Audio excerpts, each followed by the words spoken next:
8 minutes until we launch Squawk Alley this morning. Let's check with John what's on deck. John. Simon, it's a show you don't want to miss. We got venture capitalist Tim Draper talking about tech valuation sky high and what it might mean for your money. Still a lot of critics about GoPro's valuation, so that continues to be one of the storylines with that stock and with tech stocks overall. So we want to bring in our next guest. While Silicon Valley is booming, startups are fetching multi-billion-dollar valuations. Venture capital investments have reached the most since the fourth quarter of 2000. But recently, some notable investors like Bill Gurley and Mark Andreessen have warned about Silicon Valley's cash burn rate. Andreessen going on to say on Twitter that the environment where money is always easy to raise at higher valuations will not last. Joining us this morning is venture capitalist and founder of DFJ and Draper University, Tim Draper. Tim, good morning to you. Good morning to you. So talk about valuations in your own words and what you're seeing out west. Well, I think when people start talking about a bubble, you're not anywhere near the top of a bubble. I think we got a long way to go. And I think both Gurley and Andreessen are very bright guys. But I think companies need to figure out their burn rate in a case-by-case basis. I don't think it's necessary that you just take a blanket statement and say, hey, everybody cut back.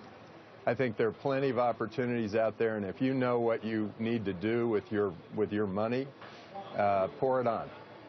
But are you seeing, Tim, any signs or tendencies on behalf of founders, if not investors, to maybe reach for an investment from a party that is willing to value it at a higher level versus maybe an investor that might be a better partner but isn't valuing it quite as much? Are you seeing that? Oh, that happens all the time in our business, but I think it's actually pretty moderate for where we are in the cycle. I think we're not. I don't think they're crazy prices right now. Tim, I'm wondering how you look at this burn rate issue. I remember back in the dot-com bust or pre-bust, people were spending too much on office furniture. They were spending too much on offices that were too big, spending that money too soon. They were spending too much on employee perks and not being conservative enough about that. So when you look at what's appropriate for what kind of company, what sort of spending are you seeing that's perhaps smart for certain companies to continue, and what kind of spending reminds you of 15 years ago?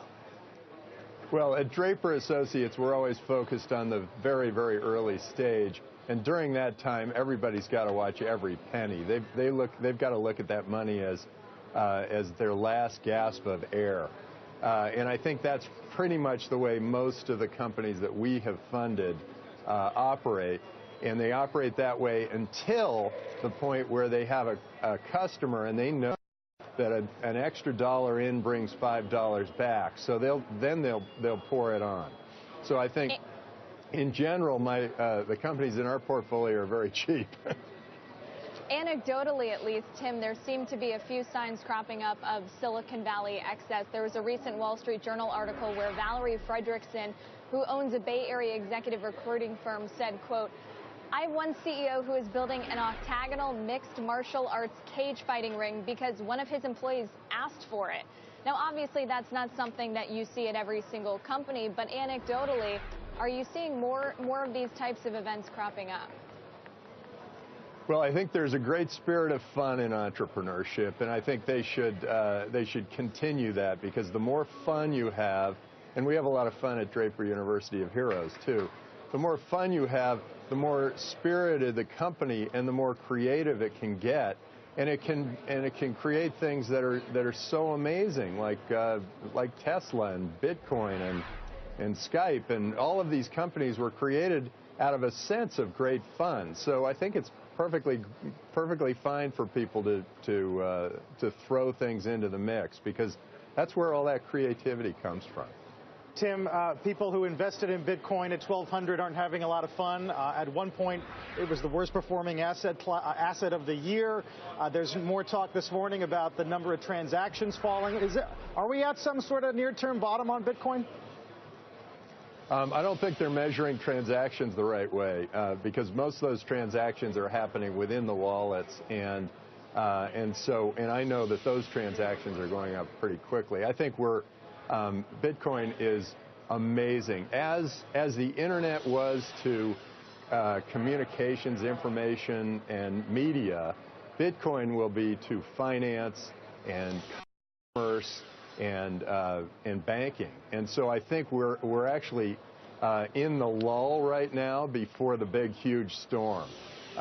We've got, I think there are 500 or 600 Bitcoin companies creating an amazing infrastructure out there that will really transform our economy and make it so that that the credit card I think the banks and the credit card manufacturers are going to need to really rethink their business. And it's interesting, the first banks are starting to step out and say, okay, we're going to accept Bitcoin. In fact, the other thing is the first governments are starting to say, hey, we're going to allow Bitcoin to just be a service here. We're not going to regulate it. And I'm hoping the U.S. recognizes that that's a good idea, too. Tim, what would happen if PayPal finally went through and said that it would formally accept Bitcoin? Would that be a game changer? And what is your view on PayPal as a standalone company and how it could shape that landscape?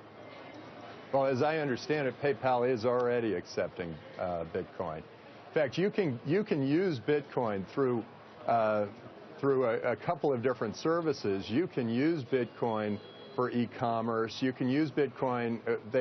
Atlas has a Bitcoin credit card you can use.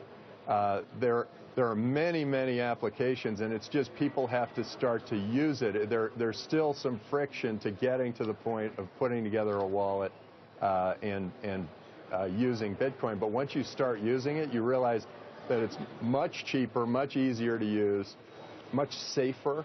And if I were sending money to somebody in another country, to my mother in Pakistan or in Philippines, I would certainly be using Bitcoin because it's a lot cheaper than using Western Union. Tim, it's good to have you on our show. Thanks so much for your time. Great. Thanks for having me.